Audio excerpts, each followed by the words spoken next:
Most people who reach $50,000 in savings don't announce it. They don't post about it. They don't celebrate it. And honestly, a lot of them aren't even sure what it means for their financial life going forward. But here's what actually happens the moment you cross that number.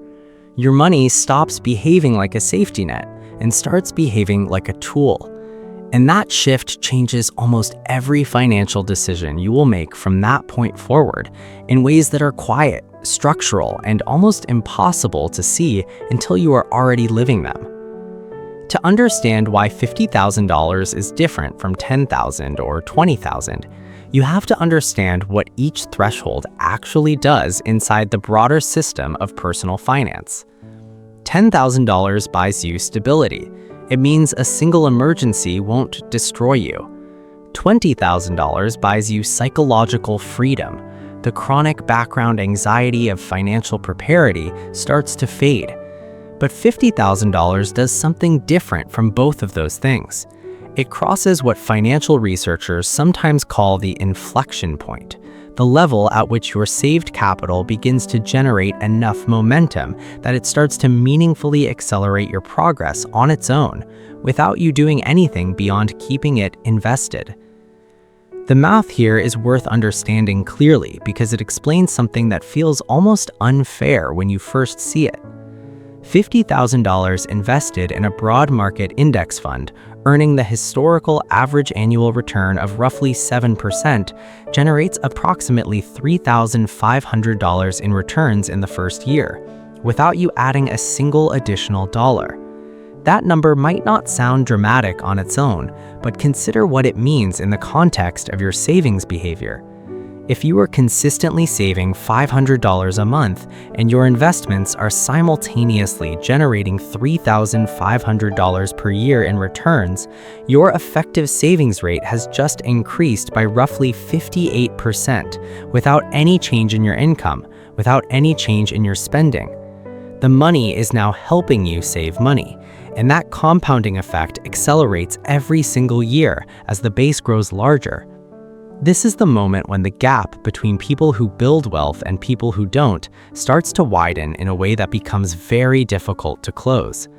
Below $50,000, two people saving the same amount each month accumulate wealth at roughly the same pace.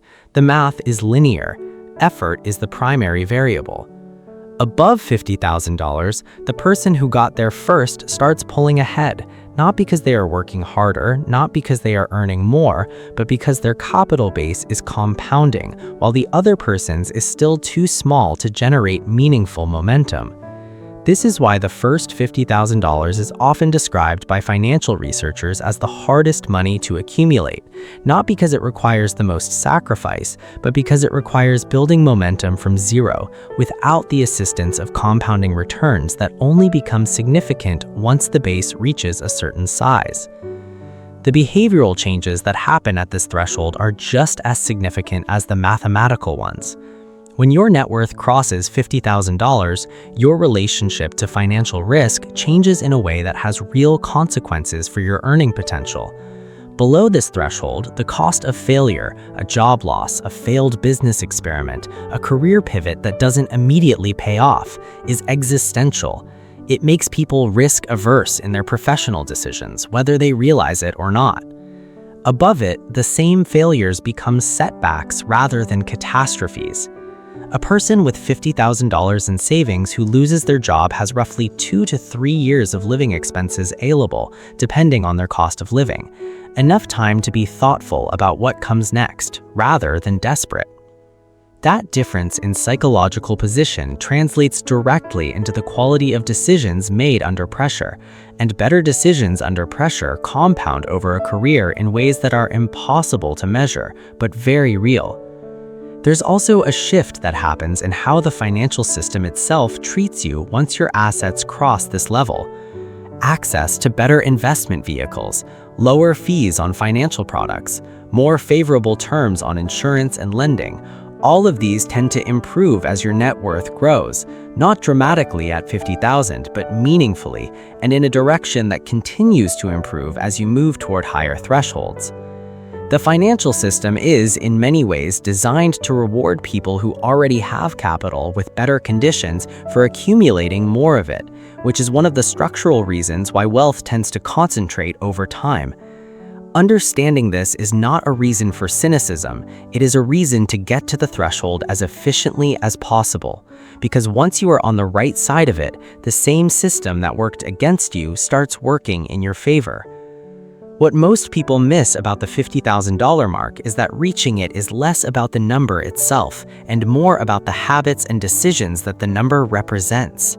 Nobody saves $50,000 by accident. It requires a sustained period of spending less than you earn, consistently investing the difference, and resisting the lifestyle inflation that tends to absorb income increases before they can accumulate. Those habits don't disappear once the number is reached. They compound too, shaping how every subsequent financial decision gets made and creating a behavioral foundation that makes the next threshold, $100,000, $250,000, and beyond, significantly easier to reach than the first 50 was. The shift that happens after $50,000 is not just financial. It's a shift in identity, in how you think of yourself in relation to money, and in what you believe is possible for your financial future.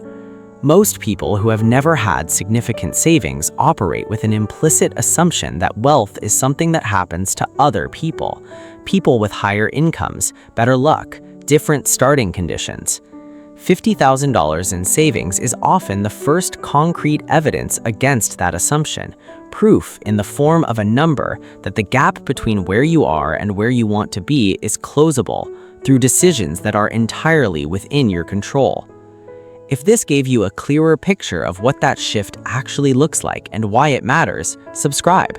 This kind of breakdown is exactly what this channel is about, and there's a new one every week.